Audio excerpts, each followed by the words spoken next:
Bien. Área de riesgos. Habíamos visto. Bueno, habíamos hablado de salvaguarda física o custodia no adecuada. Sería un área de riesgo para esta sección. En realidad es poco probable hoy día, porque aunque yo, por ejemplo, pierda, no sé, un certificado de plazo fijo, igualmente el plazo fijo va a estar ahí. O sea, es más difícil, digamos, que con otros rubros del activo el tema de la salvaguarda. O sea, es poco probable que yo pueda perder, digamos, que al perder un título o al añarse, pueda perder la inversión en sí, ¿sí? Por lo general la inversión la mantengo más allá de su título de propiedad. Bien, con respecto a propiedad, que se compre con fondos de la empresa, por ejemplo, una inversión se adquiera con fondos de la empresa y que esté a nombre de uno de los accionistas, o a la inversa, ¿sí? O sea, que la propiedad no esté correctamente contabilizada, la propiedad de la inversión.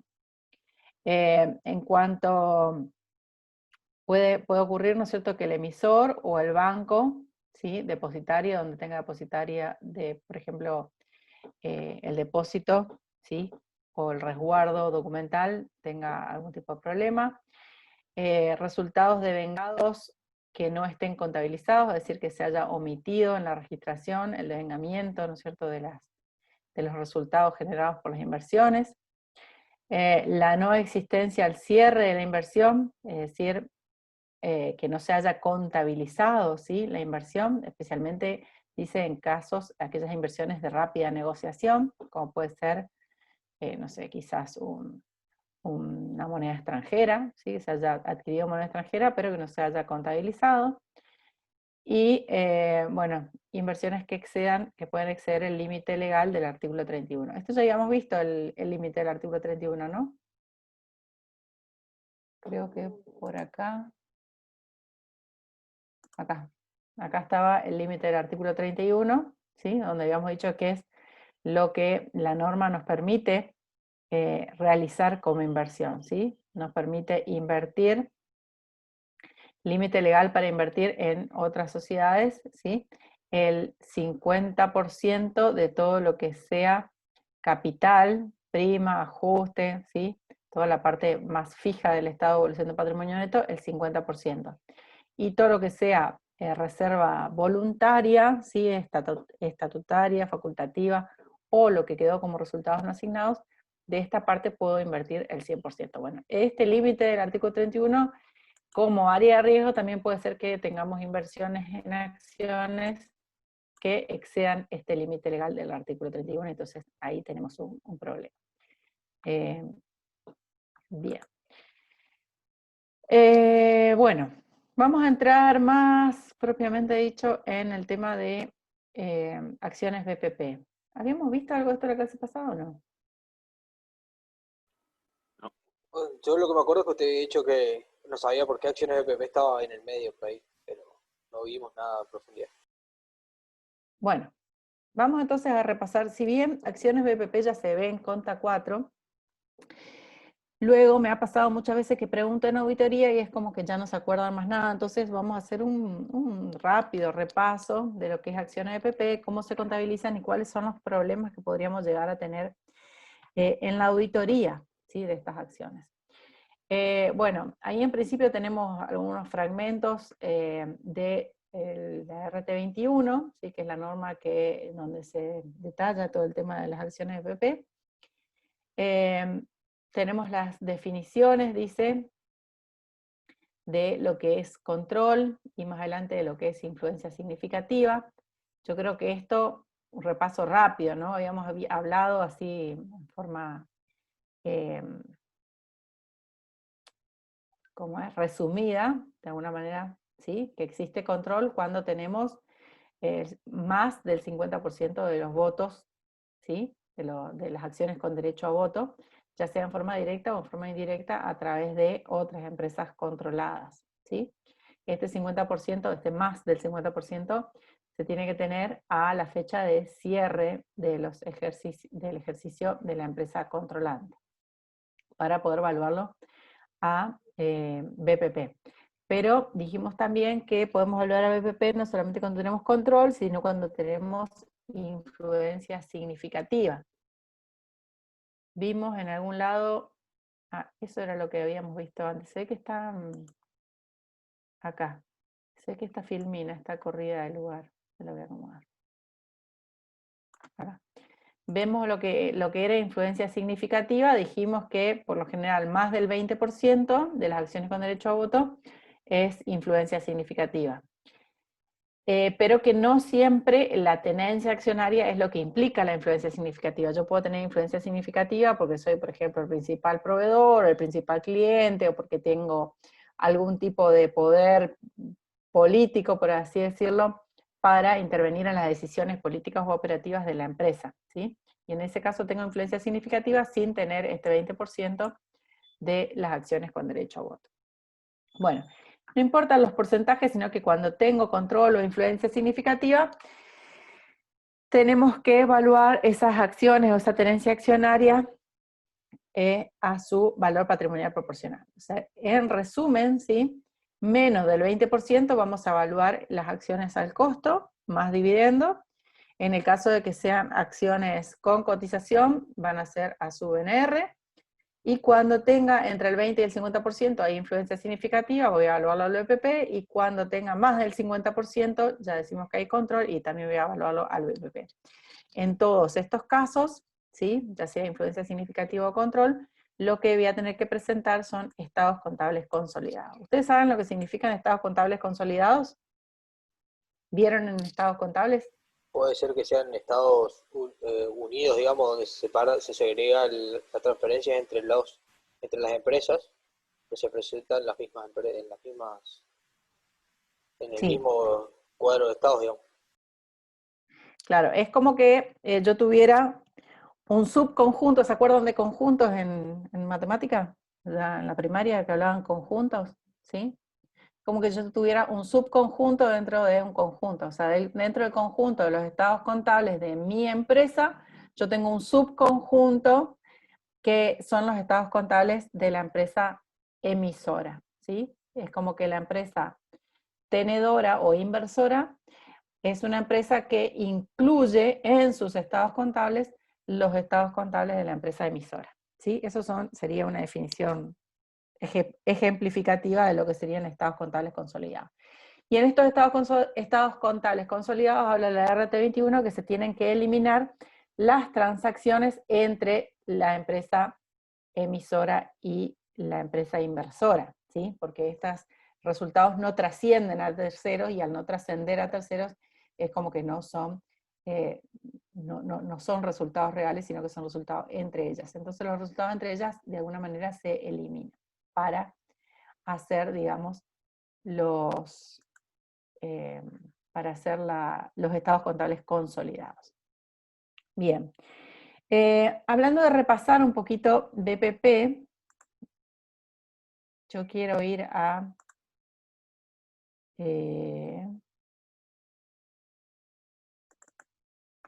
quiero repasar con ustedes este ejemplo que habíamos visto en Conta 4, pero a los efectos prácticos, ¿sí? A ver si recordamos sobre todo algunas cuestiones de cómo se contabilizaban las acciones BPP, ¿sí? Porque después por ahí vamos a tener algún práctico en un examen y ustedes no sé si se acuerdan cómo era el tema de acciones BPP. Bien. Este archivo Word de acciones BPP lo tienen en el aula virtual, pero si no también lo tenían, creo que el mismo o algo muy similar, en Contabilidad 4. Yo creo que en el aula virtual lo tienen. Si no lo tienen, ustedes me avisan y yo lo subo.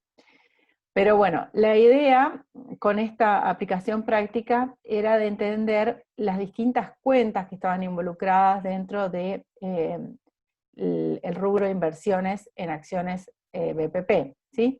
Donde decíamos que al momento de la colocación o de la compra de las acciones, nosotros contabilizábamos con diferentes cuentas.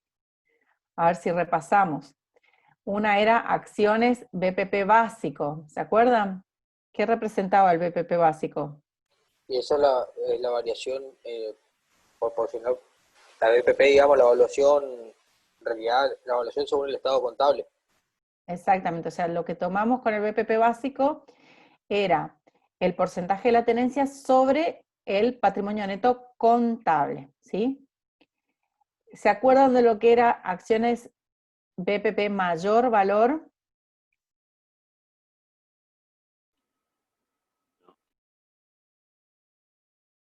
Por eso hago el repaso, porque no se acuerdan. Bien, el mayor valor estaba dado cuando nosotros, los estados contables que tomábamos de base para determinar el BPP, no estaban valuados en su totalidad a valores corrientes, ¿sí? Es decir, que por lo general los estados contables se expresan en valores corrientes, salvo el rubro bienes de uso, que es un rubro que por naturaleza queda evaluado a su valor de incorporación menos las amortizaciones acumuladas, excepto contadas oportunidades cuando los bienes de uso se revalúan, ¿sí? Pero si no, quedan valuados a su valor contable menos amortizaciones acumuladas. Entonces, en ese caso, que los estados contables tengan, por ejemplo, bienes de uso que no están valuados a valores corrientes, entonces va a haber un mayor valor por esta diferencia que surge entre estos bienes de uso valuados a valores contables y los bienes de uso valuados a valores corrientes, ¿sí? Esa diferencia de valor proporcionada por el porcentaje de la tenencia es lo que me daba esta cuenta BPP mayor valor. Y si yo sumaba BPP básico más BPP mayor valor, ¿qué es lo que obtenía? Y el valor real de la compra, digamos. ¿Cómo se llamaba?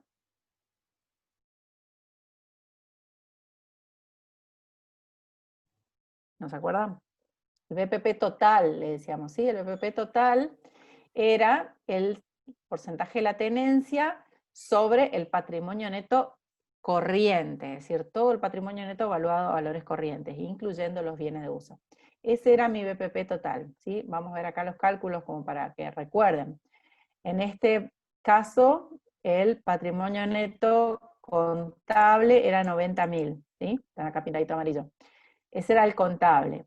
Luego teníamos que los bienes de uso, ¿sí? A valores corrientes eran 50.000, entonces reemplazábamos acá en los estados contables bienes de uso 50.000 y el valor del patrimonio neto medido todo a valores corrientes era de 110.000 contra 90 que era el contable, ¿sí? Este es el contable y este es el patrimonio neto corriente.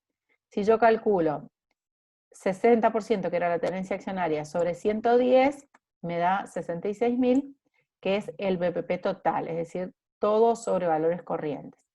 Y el básico era, como bien dijimos al principio, solamente el porcentaje de la tenencia sobre el patrimonio neto contable. Entonces, la diferencia entre el básico y el total era ese BPP mayor valor. ¿Sí? ¿Se acuerdan? Y luego teníamos otro concepto que era la llave positiva, ¿sí? Esa llave positiva, a ver si se acuerdan qué era la llave positiva. Es el resultado negativo por haber comprado, o sea, la decisión que tiene la empresa porque sabe que va a ganar más con la compra de esa otra, la posición sobre la otra empresa, entonces decide pagar un mayor valor y es un resultado que después lo va a ir amortizando en un tiempo. Bien.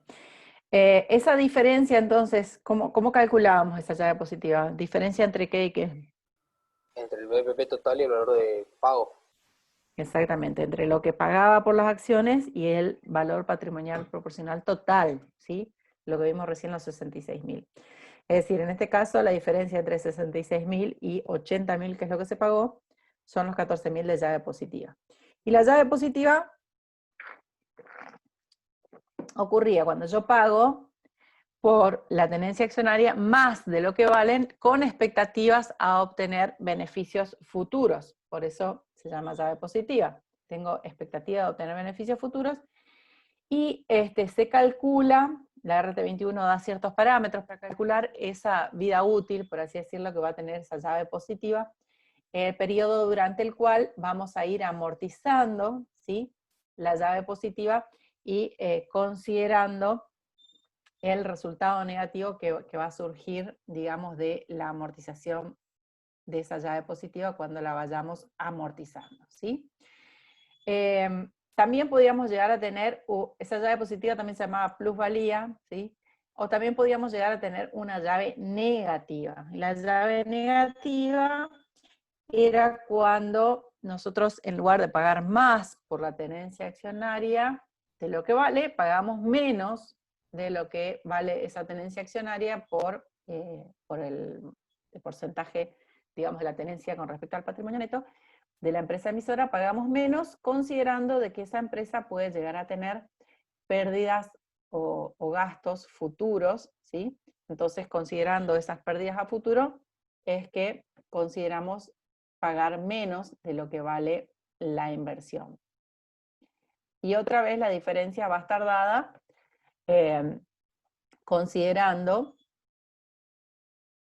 el BPP total con respecto a lo pagado, ¿sí? Solo que en este caso lo que se paga es menos que el BPP total, me da como resultado una llave negativa. Bueno, con respecto a la llave negativa, había una posibilidad de considerar parte, digamos, de esa diferencia como resultado positivo en el momento de la compra, y la otra parte, que dejarla, digamos, como llave negativa, que se va a ir amortizando como un resultado positivo a medida que transcurra la vida útil estimada para esa llave. Les recomiendo por ahí que lean, ¿no es cierto?, todo de nuevo el apuntecito este de Word, porque esta explicación que les hice sí fue medio muy rapidita, ¿no?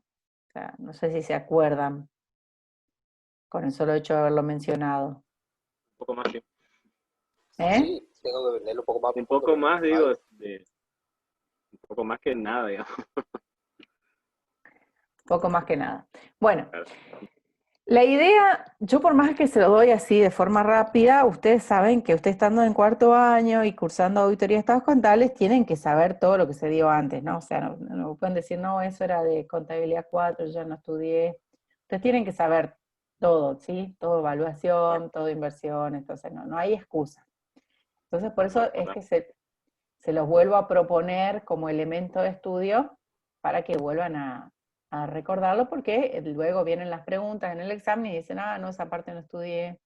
Bueno, yo se los dejo para que lo estudien, ¿sí? Le hice un pequeño pantallazo para que lo tengan en cuenta. ¿Alguna pregunta con respecto a BPP? ¿Algo que me quieran decir? Bueno, en este momento yo no me acuerdo, hay una parte muy difícil que no me acuerdo y quiero que me vuelva a explicar. ¿Alguna pregunta? No me van a decir todo, porque todo no lo vuelvo a explicar. Pero algo puntual. No, con esto lo está, por lo menos para no estar tan perdido. Bueno, era perfecto. que no se pueden computar o sea, si hay que la compra hay que pedir un estado contable de un periodo de 3 meses o 6 meses era anterior al cierre. Sí, está buena esa aclaración. Cuando yo adquiero las acciones, yo por supuesto puedo comprar las acciones en cualquier momento. El tema es sobre qué estados contables voy a calcular ese BPP.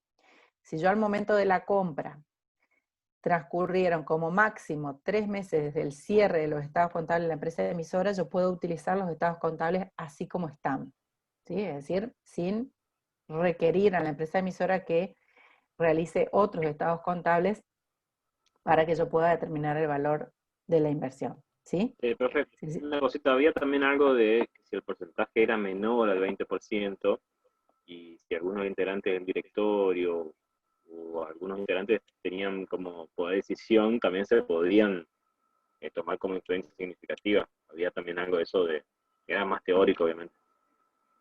Claro, bueno, eso lo vimos rápidamente, pero lo vimos recién.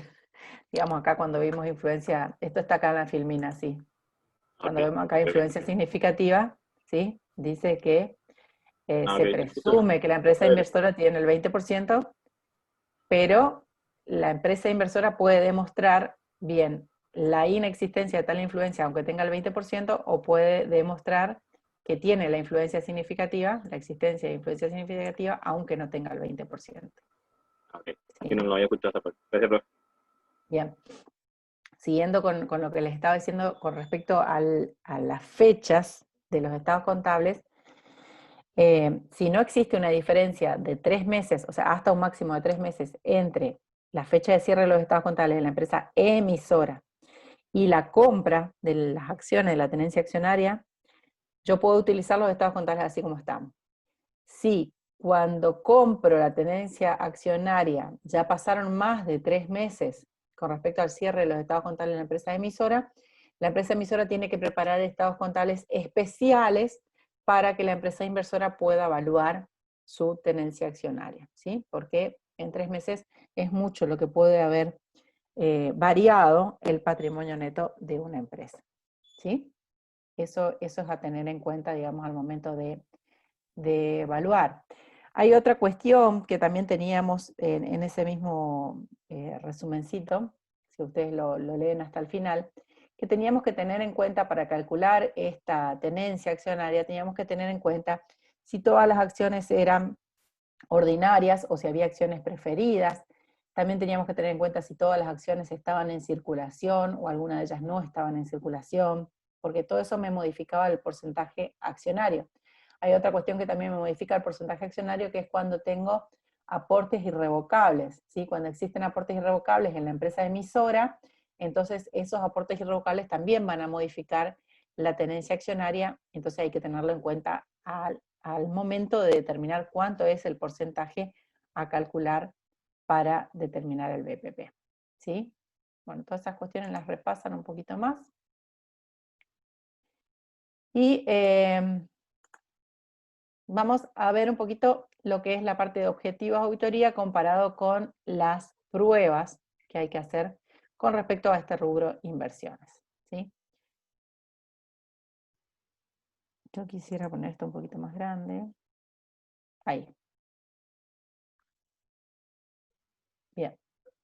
Entonces vamos a hacer un cuadro comparativo de los que son los objetivos de auditoría y las pruebas que tenemos que hacer para cumplir con esos objetivos. Bien, con respecto al objetivo o a la afirmación de integridad, decimos que para que exista integridad, todas las inversiones que son de propiedad de la compañía a la fecha de cierre tienen que haber estado registradas en el libro diario y en el mayor general. Es decir, tienen que estar registradas todas las inversiones. Ese es el objetivo de integridad. Y también dentro de este objetivo de integridad tenemos que ver a la inversa de que no se hayan contabilizado inversiones que corresponden contabilizar en el ejercicio siguiente, ¿sí? Bueno, como prueba de validación,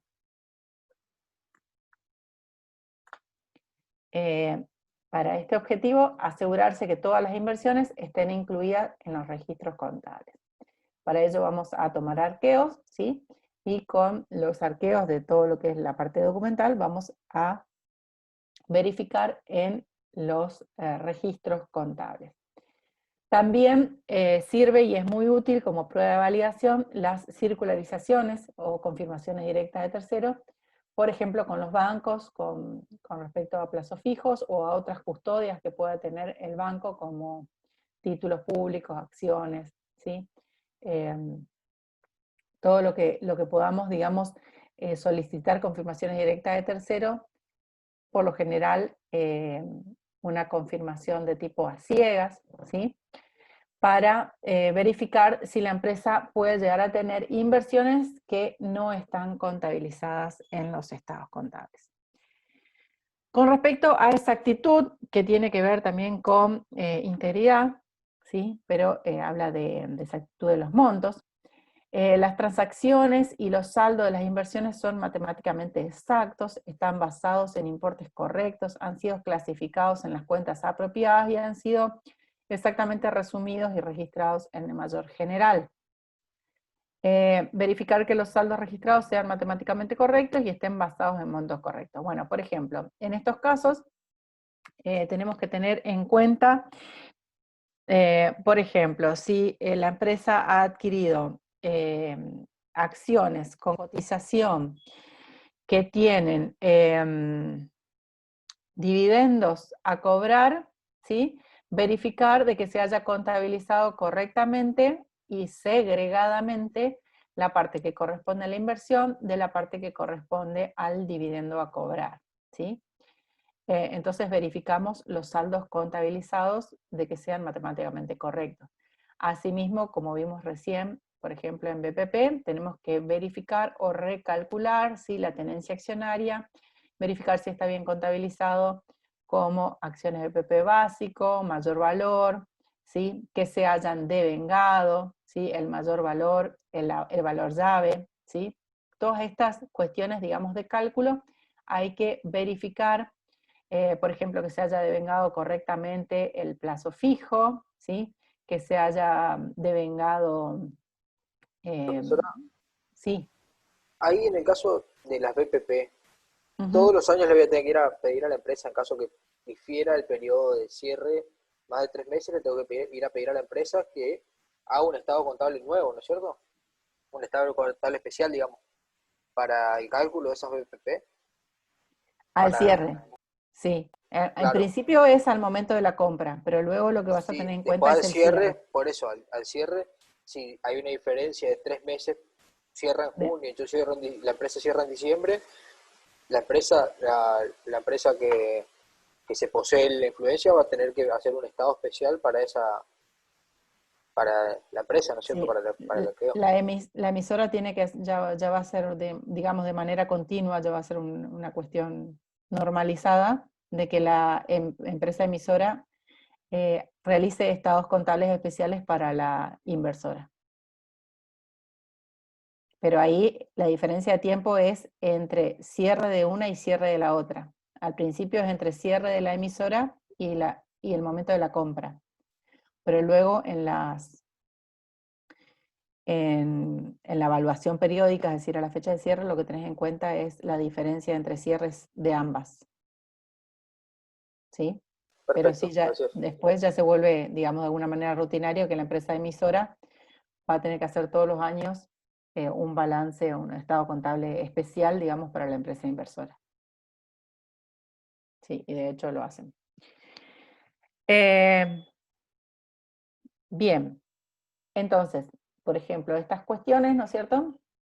Todo lo que estamos hablando, ¿no es cierto?, de EPP, los cálculos, los porcentajes, demás, todas estas cuestiones de exactitud, el auditor va a tener que verificar, ¿sí?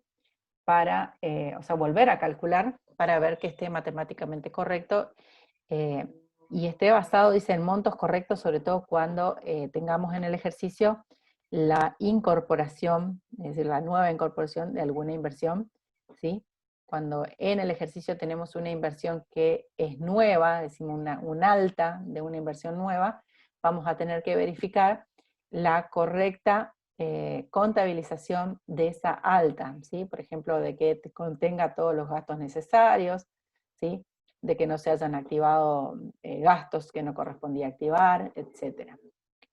Bien, con respecto a existencia, vemos el objetivo de existencia, dice todas las inversiones registradas existen a la fecha del balance, ¿sí? Esto puede ser, y suele haber errores en este objetivo de existencia, con los plazos fijos, ¿sí? Muchas veces los plazos fijos se contabilizan al momento de la toma y luego, por error involuntario, se olvidan de darlos de baja al momento del cobro. O sea, la empresa va a cobrar el plazo fijo, pero muchas veces se incurre en el error de no dar de baja ese plazo fijo. O sea, queda el plazo fijo totalmente devengado, pero queda todavía como en existencia cuando en realidad no está. También sucede a la inversa. Existen plazos fijos que están automáticos como una renovación automática, ¿sí? Y esa renovación automática luego nunca se contabiliza. Entonces quedó el plazo fijo devengado hasta el primer periodo, y luego no se hizo esa renovación. ¿Por qué? Porque muchas veces es automática en el banco, la empresa no obtiene una documentación de respaldo que le pueda llevar al área contable, y entonces esos sucesivos plazos fijos o renovaciones del plazo fijo no se contabilizaron en el ejercicio. Esos son errores bastante comunes que se pueden ver en una auditoría. Bien, con respecto a este objetivo de existencia, las pruebas de validación, son los arqueos o la inspección ocular, ¿sí? Recuerden, como les dije, por ejemplo, si vemos una inspección ocular de un plazo fijo, ver de qué ese plazo fijo, en qué periodo está, si ya fue cobrado, si tiene renovación automática, ver cómo está para ver si está bien luego contabilizado. Confirmar con terceros, también sirve para este objetivo la circularización. Revisar todo lo que sea documentación de respaldo, y es muy importante para el objetivo de existencia revisar los hechos, dice subsecuentes, pero a mí me gusta hablar de hechos posteriores al cierre. En la revisión de hechos posteriores al cierre nosotros podemos detectar inversiones que quizás no estaban contabilizadas y debieran estar contabilizadas a fecha de cierre. O sea, la revisión de hechos posteriores al cierre me sirve para este objetivo de existencia.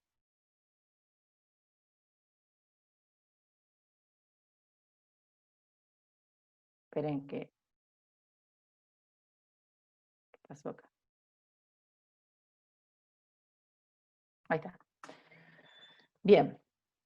Tenemos para el objetivo de corte, es decir, que todos los movimientos estén registrados en el periodo que corresponda, el corte digamos, de todas las operaciones en el ejercicio que está cerrando, en el ejercicio que vamos a hacer la auditoría, y que no correspondan al ejercicio siguiente. Para ello vamos a verificar el adecuado devengamiento de los intereses hasta la fecha de cierre, es decir, que no existan intereses que no estén devengados, y tampoco que se hayan devengado intereses que correspondan al ejercicio siguiente. Y revisar para ello toda la documentación de respaldo. Con respecto a evaluación, que está también relacionado, los saldos de las inversiones tienen que encontrarse correctamente evaluados de acuerdo a las normas contables vigentes.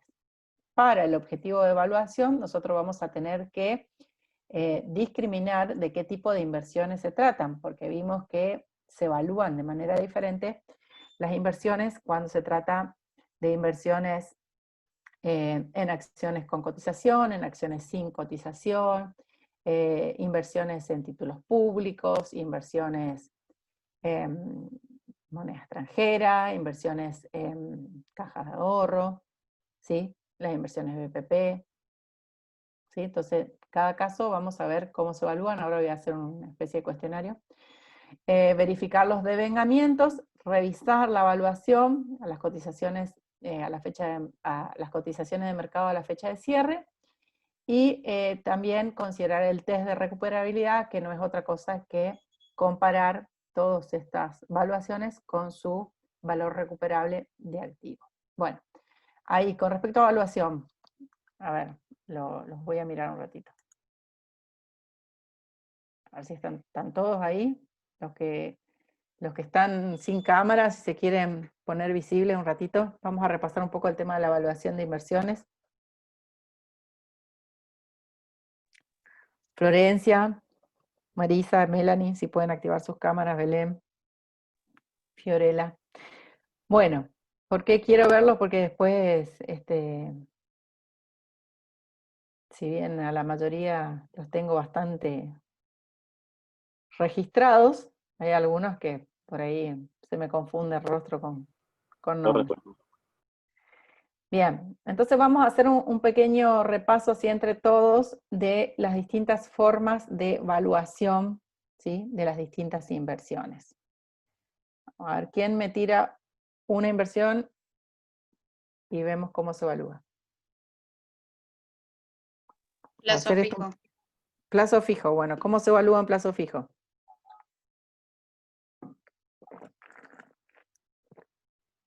Y se evalúa al valor Nominal. O sea, al valor nominal más los intereses devengados. Más los intereses que se van a ocasionar en el transcurso del tiempo. Sí, más los intereses devengados hasta el momento del cierre. Exactamente. No es lo que se van a vengar. Tenemos, dependiendo de la manera que hayamos contabilizado el plazo fijo, si se acuerdan teníamos un método directo y un método indirecto, ¿sí? Si tenemos el método directo, va a ser el valor de colocación más los intereses devengados, ¿sí? Es decir, vamos a ir cargando los intereses devengados a la cuenta plazo fijo. Ahora, si lo contabilizamos por el método indirecto, ¿sí? En definitiva me va a quedar valuado el plazo fijo más los intereses devengados, pero contablemente vamos a tener una cuenta regularizadora, que es la cuenta de intereses a devengar, ¿sí? Y en este caso, entonces el plazo fijo va a quedar valuado a su valor de su valor total, a valor total menos los intereses que faltan de vengar. ¿Sí? ¿Se acuerdan?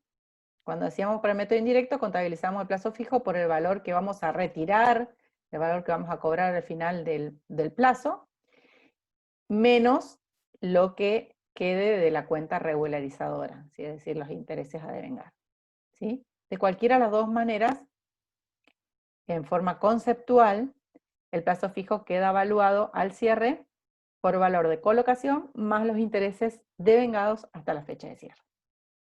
¿Sí? Repasamos plazo fijo. Bien. ¿Qué otra inversión? Acciones. Acciones con cotización. Bueno, a ver, acciones con cotización. ¿Alguien más de los que no hablaron todavía? ¿Cómo se evalúan las acciones con cotización al cierre?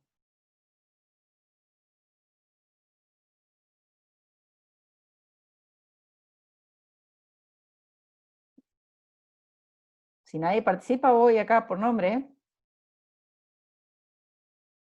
A ver, por ejemplo, Melanie Arias. ¿Y a su valor de cotización a la fecha, profe?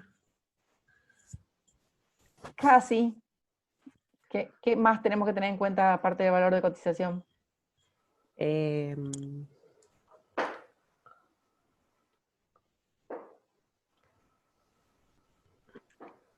A ver, Belén Rodríguez, ¿qué otra cosa tenemos que tener en cuenta aparte del valor de cotización?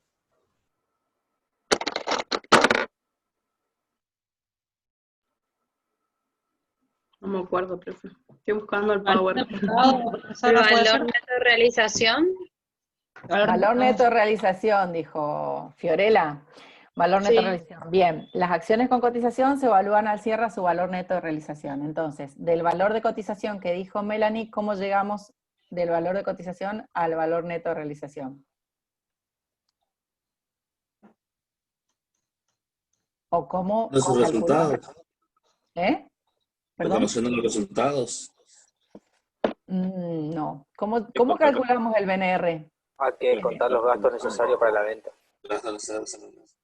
Exactamente. Entonces tenemos valor de cotización menos gastos necesarios. Bueno, la adquisición. Como ser En las real- comisiones, los impuestos y eso. en realidad no hablábamos de gastos necesarios, sino que hablábamos de gastos directos, ¿sí? ¿Se acuerdan? Gastos directos, digo, Gasto directo proporcionales, de adquisición sería. de venta, Mm. gasto directo de venta. O sea, sería valor de cotización menos gastos directos de venta. ¿Sí?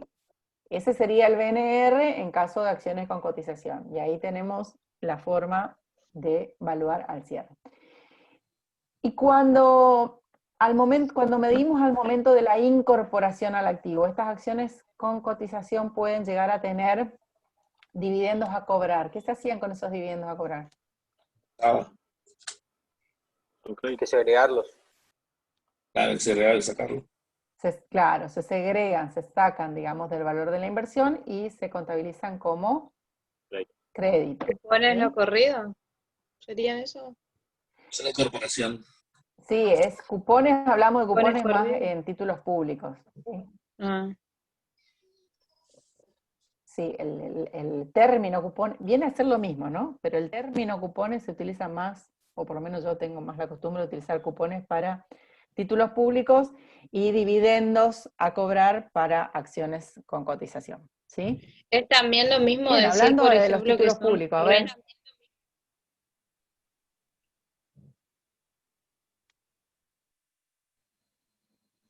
¿qué son? Perdón que se cortó, ¿qué son? Fiorella, ¿me puedes repetir la pregunta porque se cortó el... No, yo le estaba preguntando sobre las acciones que usted había dicho, eh, que cómo era cuando quedan pendientes, que se le puede llamar como rentas devengadas no exigibles, ¿o no? a los dividendos a cobrar, Sí, a las acciones sí, que ya sí tenía puedes llegar a tener. anteriormente. No, no tiene que ver con las acciones que tenías anteriormente, sino que tiene que ver con los dividendos que esas acciones, porque las acciones Claro, son los participaciones dividendos en que otra yo empresa. tenía con anterioridad, antes de la compra de esas nuevas acciones serían. Sí, antes de la compra o antes del cierre. Vos podés llegar a tener dividendos a cobrar que todavía no son exigibles. Porque los dividendos, Ah, a ok. ver, la empresa en un momento determina que va a distribuir dividendos en efectivo, pero no los hace efectivo en el mismo momento. Por lo general se toma un tiempo, ¿sí? Es decir, que pueden estar ya determinados o aprobados por la asamblea de que se van a distribuir esos dividendos en efectivo, pero todavía no se hicieron efectivos, así que todavía no son exigibles, ¿sí? Diferente es que la asamblea ya haya dicho, bueno, el 28 de diciembre se van a pagar esos dividendos, entonces ahí sí ya son exigibles, ¿sí? Perfecto, gracias. Una cosa es el derecho que tengas a cobrar y otra cosa es que ese derecho sea exigible a la fecha de cierre. Bien. Consulta, profe. Sí, no sé quién me habló. La evaluación al cierre en este caso, es tanto para temporarios y para permanentes, ¿no? Siempre se evalúan así, los dos casos, Acciones con cotización. tanto. Sí, las acciones con cotización siempre se van a evaluar al BNR, ¿sí? Perfecto. Ahora, solemos diferenciar, no digo que sea siempre así, pero que las acciones transitorias son con cotización, que las acciones permanentes ya son al BNR, Ya saben directamente. ¿sí? De cualquier manera yo puedo llegar a tener acciones con cotización por más de un ejercicio, pero no por Permiso, su profe, cara, al BPP, no al BNR, porque el BNR es el valor neto de realización para las con cotización. perdón, tenés razón. Al Lo que BPP. BPP, es lo que empecé al principio de la clase. Las acciones, digamos, las inversiones permanentes, consideramos a las acciones BPP, es decir, aquellas acciones en las cuales vamos a permanecer con esa tenencia accionaria, por eso son permanentes. Mientras que las acciones con cotización, se supone en principio que la empresa adquiere acciones con cotización para obtener renta de la diferencia de cotización, ¿sí? Comprar en un momento que le resulte conveniente y vender en un momento que resulte conveniente, por lo tanto se consideran como inversiones temporarias, ¿sí? Entonces, por lo general, clasificamos inversiones permanentes a las acciones BPP y las acciones con cotización como temporarias. Perfecto, ¿Sí? profe. Me marearon ahí, ¿eh? Me compliqué con las siglas. BPP, BTP, bueno. Profe, disculpe, quedé con duda. Entonces, las acciones de cotización se van a evaluar siempre por su BNR. ¿No? Sí, acciones con cotización a su BNR. Y el BNR va a estar determinado por el valor de cotización menos los gastos directos de venta, que por lo general suelen ser las comisiones de los vendedores.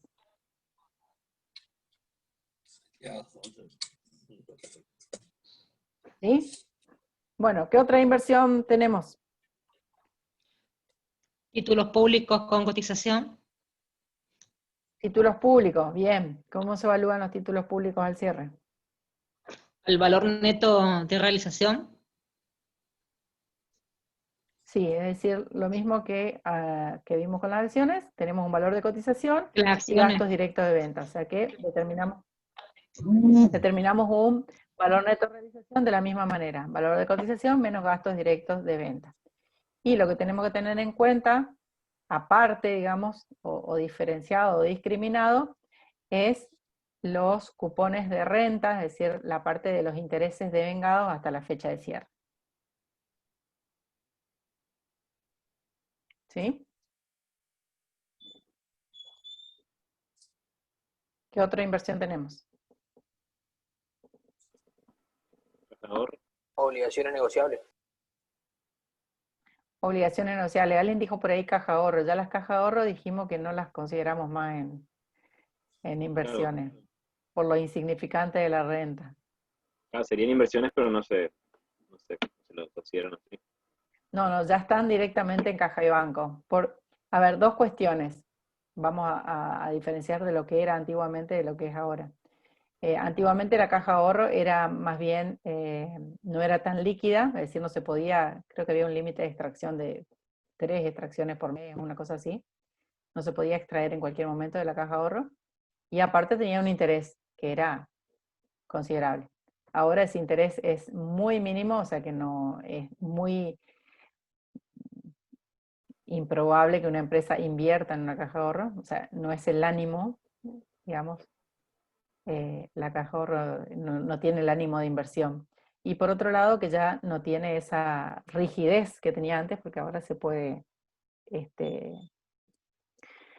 convertir, digamos, rápidamente, se puede realizar, tiene las mismas características que caja de banco en cuanto a la liquidez, ¿sí? La caja de ahorro. Bueno, y después vimos acciones BPP, que ya vemos a la fecha de cierre, digamos, a la fecha de medición de los estados contables, las acciones BPP se van a evaluar. Por un lado, vamos a tener que tener en Profe, cuenta... Sí. ¿cómo se van a evaluar las obligaciones negociables al cierre? Ay, espera que me aturde. Espera que voy a bajar un poquito el volumen. Hay alguien gritando ahí en el fondo.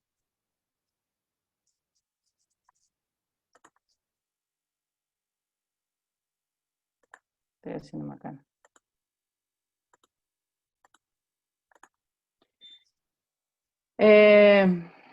Bueno, con respecto a las obligaciones negociables.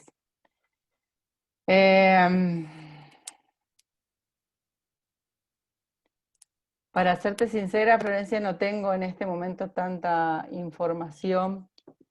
Capaz que ustedes están más informados con DAEF de cómo se evalúan las inversiones negociables. Las obligaciones ¿Y negociables. no va a depender del destino más probable que tenga la empresa? Yo les voy a preparar un pequeño resumen para la clase que viene, porque no quiero hablar, digamos, de más con respecto a este tema y tampoco confundirlos. Así que les creo o les agrego, digamos, ahí al PowerPoint, ¿sí?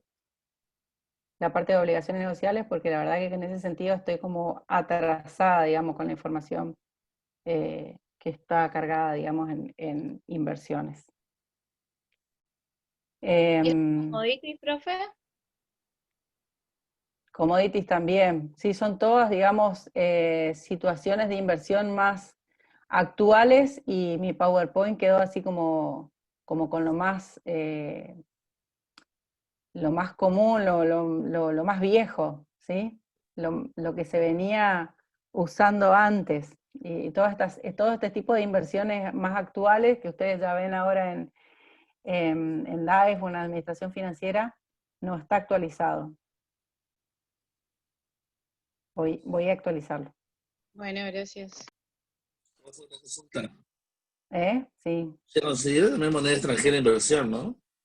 Sí, la moneda extranjera también se puede considerar inversión. ¿Cuánto a Y la la moneda parte de oro, extranjera? oro en barra también. Supongo que sí. Sí, o sea, O sea, todo lo que la empresa haga con la finalidad de obtener una renta, ¿Los más allá inmuebles, de profe, cómo se evalúan? los Los inmuebles, bienes de uso, bienes de cambio, bienes de uso en general que tengan o sea, fin de inversión, o sea, para alquiler, claro, o sea, para prestarlo como si fuera un auto para darlo para que se utilice. sí, como rentar autos, sí. En el caso de bienes de uso, dice la norma bienes asimilables a bienes de uso, inversiones en bienes asimilables a bienes de uso. En ese caso, se evalúan de la misma manera, digamos, que los bienes de uso. O sea, si son, por ejemplo, inmuebles, se van a evaluar a su valor original menos la amortización acumulada. O sea, por más de que sean inversiones, igualmente se van a amortizar, ¿sí? Profe, ¿y tiene algo que ver que esté afectado o no a la actividad en algún momento? ¿Esos bienes de uso? Se van a tener que transformar o reclasificar. O sea, si vos, por ejemplo, lo tenías afectado a la actividad, ¿sí? Lo tenías como bienes de uso, y ahora lo pasás a inversión, es decir, ya no lo vas a ocupar más como bienes de uso y lo vas a alquilar, ¿sí? O sea, si cambia la finalidad de la empresa, entonces tenés que reclasificarlo, digamos, dentro del rubro del activo, sacarlo de bienes de uso y mandarlo a inversiones. Pero se evalúan, se siguen evaluando de la misma manera, ¿sí? Y lo que se obtiene, digamos, como renta, ¿sí? La rentabilidad, digamos, en ese caso de la inversión, van a ser los alquileres, digamos, ya sea en el caso de inmuebles o en el caso de rodados, lo que obtenga como renta. Bien. ¿Algo más? ¿Qué hora estamos? 7. Vamos a terminar el PowerPoint y después le agrego lo que falta. Esto estábamos en evaluación. Ay, se me fue. Después tenemos la parte de derechos y obligaciones, ¿sí? Como objetivos de auditoría. Los saldos registrados de inversiones tenemos que verificar con respecto a los derechos y obligaciones que sean de propiedad de la compañía, y que toda restricción sobre las inversiones haya sido debidamente identificada. Siempre que hablamos de restricciones, estamos refiriéndonos a que, por ejemplo, las acciones hayan sido otorgadas como garantía, ¿sí? Para algún tipo de pasivo. Entonces vamos a verificar la titularidad de las inversiones, vamos a efectuar las confirmaciones directas de terceros, es decir, las circularizaciones.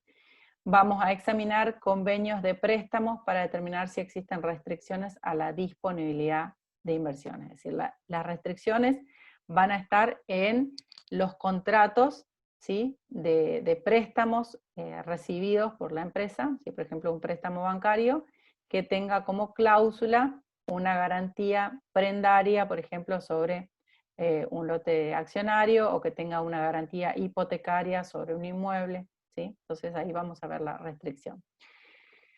En cuanto a la presentación, acá dice revelación, pero es exposición, que los componentes del rubro estén apropiadamente clasificados, ¿sí? En el activo corriente y no corriente, y descriptos en las notas a los estados contables, y se expone la información que corresponda de acuerdo a las normas contables vigentes. Vamos a verificar la adecuada clasificación, como les dije, en corriente y no corriente, verificar la adecuada exposición de previsiones por desvalorización en su caso, y verificar la adecuada revelación de posibles restricciones en cuanto a la disponibilidad de las inversiones.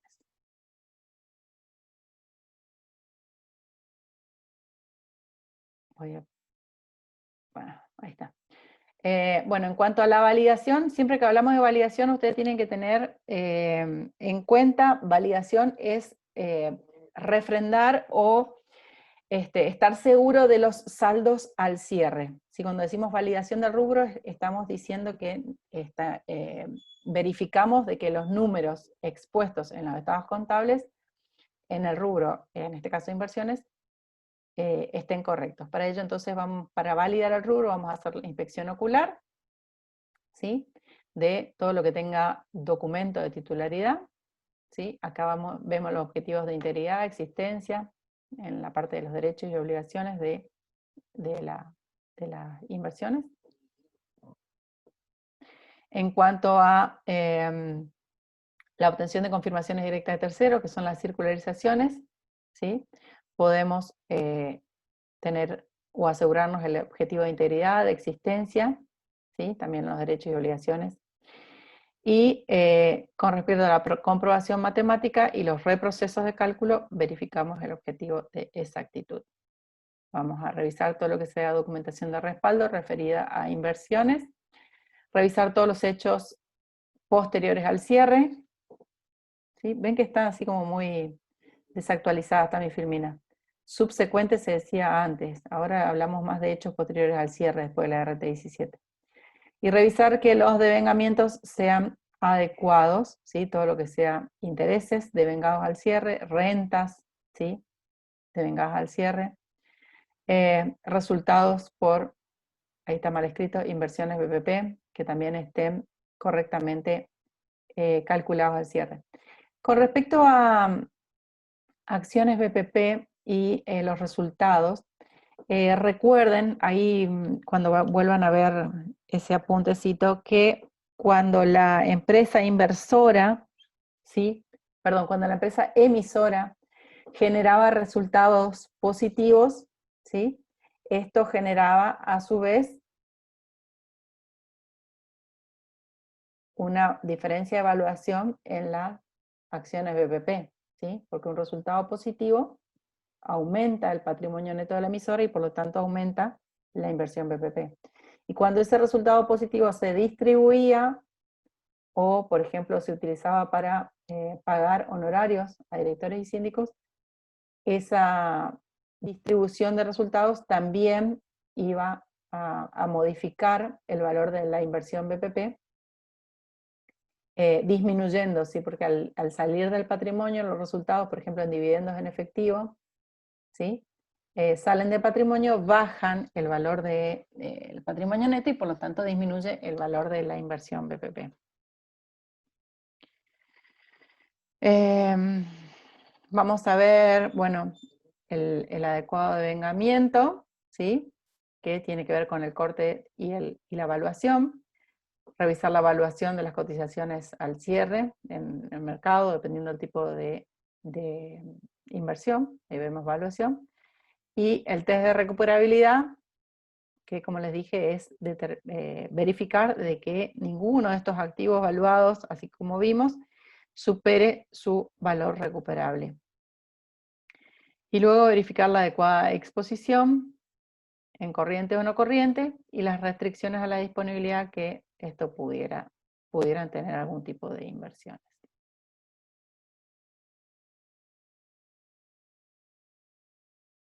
Ok.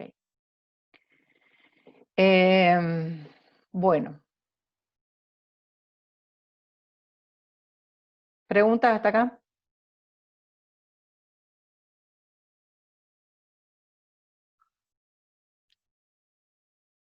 No, profe.